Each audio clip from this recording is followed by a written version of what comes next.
On Beyond the Gates, Eva didn't share Leslie's enthusiasm about Leslie and Ted becoming friends, but Eva could see Ted's Dana in her as she reminisced about their past. Leslie blew Eva away by apologizing for not being softer on her while growing up, and by acknowledging that nothing that had happened to her was Eva's fault. Eva understood that Leslie had been acting from hurt. Leslie later told Eva that Ted would certainly be moving in with her by the time her house was done. One had to stalk what one wanted instead of sitting around waiting for it. The former waitress advised. Joey silenced Fairmont Crest gossip Anastasia, who was berating Vanessa for seeing Joey so soon after Doug's death, by announcing that he had had Doug killed so he could take Vanessa.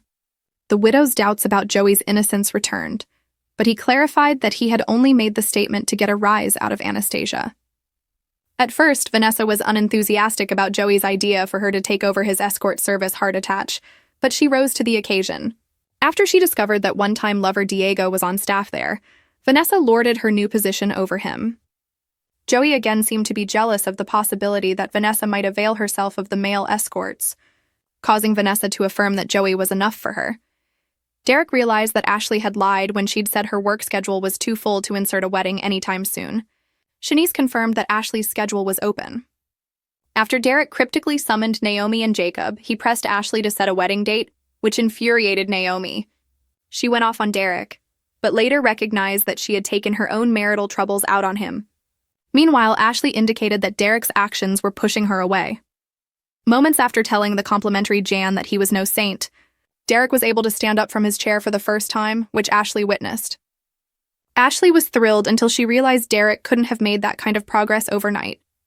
Once he revealed he'd seen the first signs of movement as far back as Labor Day, Ashley took off his engagement ring and walked out. Jan leaned toward Derek's side, suggesting that Ashley had been suppressing her true feelings for Andre. Naomi was angry that Jacob had been privy to Derek's secret and warned Ashley not to take Andre away from Danny like Bill had been taken away from Danny by Haley. Ashley did approach Andre in an attempt to start things anew with him, but he declared he was falling in love with Danny. Pamela got nowhere trying to talk Andre into accepting the Forrester Creations offer for him to do an ad campaign with Danny. Andre became emotional while he and Danny talked about his fear of commitment being linked to his parents' deaths. He felt that one couldn't count on the future, though he did think his mom and dad would have liked Danny. After Danny offered to set up a foundation for his father, to which Andre could donate his earnings from the Forrester gig, Andre consented to doing the photo shoot, despite the idea of being photographed still terrifying him. Danny got him to relax into a private camera session, though later it seemed he was still dubious about the prospect of doing one for real. Anita felt overwhelmed trying to organize Winterfest, a yearly charity event put on by the Dupree Foundation. Vernon enlisted the help of Laura, who was on the verge of being distracted by the problems she was having with her boyfriend, Dave. As the women worked, Vernon snuck off to see the visiting Sharon, saying that Anita couldn't know about their meeting. Haley couldn't wait until Bill was dead so she could collect on his $10 million life insurance policy, plus his other holdings. But Randy advised his cousin to pace herself so that Bill's demise would look natural. Bill ingested more poison via the tea Haley served him. Isaiah visited Joey, with whom he'd shared a past. As a youth, police chief's son Isaiah had gotten arrested several times on purpose to annoy the rigid Elon. But Joey had seen Isaiah's potential and had pushed him to get his degree far away from DC. Jacob wanted to broker peace between Isaiah and Elon for the sake of their mother, but Isaiah was upset to learn that Elon had suffered a heart attack years earlier, which no one had told him about because he and Elon weren't on speaking terms. Jacob wanted to resolve things with Naomi, who balked at the idea of attending couples therapy.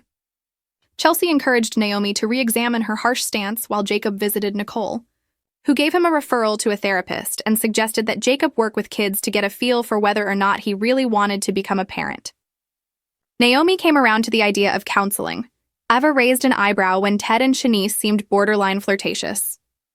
When one of Ted's patients had a problem with his insurance, Eva reached out to Leslie, who surprisingly covered the man's procedure because of how deceased husband Alan's insurance had helped her and Eva before and after he died. Kat was furious to hear Eva calling Ted dad and told him he couldn't have both daughters. Martin chastised Kat for freely talking about sex with Samantha nearby and blamed her for the situation with Nathan. Martin called Kat a bad influence and pulled Samantha out of Chelsea Kat. Samantha said that she hated Martin and ran off. But Terrell found her at Orphe Jeans and offered his support. Smitty was unhappy that Martin had rage quit Samantha without discussing it with him first, as they had resolved to keep open lines of communication as a condition of their reunion. Beyond the Gates airs weekdays on CBS and streams on Paramount+.